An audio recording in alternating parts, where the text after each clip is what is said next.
వసుధారకైతే కళ్ళకు గంతలు తీసుకుని వచ్చి మహేంద్ర అందరి ముందు నిలబెడతాడు. ఇక వసుధార కళ్ళ గంతలు ఇప్పేస్తాడు. ఇంతలో అక్కడ చూసేసరికి మొత్తం రిషి సారే ఉంటారు. స్టూడెంట్స్ ఫేసులకైతే రిషి సార్ మాస్క్ వేసి మను అయితే అక్కడ పెడతాడు. అది చూసి వసుధార అయితే ఏంటి ఇంతమంది రిషి సార్లు రెడీ చేశారు అని చెప్పి అంటుంది. ఇక మను ఇలా అంటూ ఉంటాడు, నువ్వు రిషి సార్ లేకుండా బర్త్డేని సెలబ్రేట్ చేసుకొని అన్నావు కదా, ఇప్పటికిప్పుడంటే నేను రిషి సార్ని తీసుకొని రాలేను కానీ ఇదిగో ఈ విధంగానైనా నువ్వు రిషి సార్ని చూసి సంతృప్తి అవుతావని చెప్పి ఇలా అరేంజ్ చేశానని చెప్పి మను అంటాడు.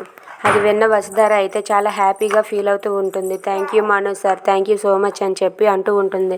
ఇక అక్కడ ఉన్న రిషి సార్ ఫేస్ని చూసి వసుధార అయితే బర్త్డేని సెలబ్రేట్ చేసుకుంటూ ఉంటుంది. ఇక కేక్ కట్ చేయండి వసుధార గారు అని చెప్పి కేక్ కట్ చేసి పార్టీని అయితే స్టార్ట్ చేస్తారు. ఇక మను అయితే కేక్ పీస్ని అయితే వసుధారకి తినిపిస్తూ ఉంటాడు. ఇంతలో ఆ స్టూడెంట్స్లో ఒక స్టూడెంట్గా రాజీవ్ కూడా రిషి మాస్క్ వేసుకొని రాజీవ్ కూడా అక్కడే ఉంటాడు. వసుధారకి మను కేక్ తినిపించడం చూసి ఏంట్రా నా మరదలకి నువ్వు కేక్ తినిపించడం ఏంటి, అది నా కళ్ళ ముందు చూస్తూ నేను ఎలా ఊరుకుంటానని చెప్పి రాజీవ్ అనుకుంటూ ఉంటాడు. ఇక వసుధార బర్త్డేని అయితే మను చాలా గ్రాండ్గా అరేంజ్ చేసి బాగా పార్టీ ఇస్తూ ఉంటాడు. అది చూసి అందరూ కూడా చాలా హ్యాపీగా ఫీల్ అయ్యి క్లాప్స్ కొడుతూ ఉంటారు. ఇక మను అయితే ఈ రకంగా వసుధారకి దగ్గర అవుతూ ఉంటే అది చూసి రాజీవ్ అయితే ఓర్వలేకపోతూ ఉంటాడు.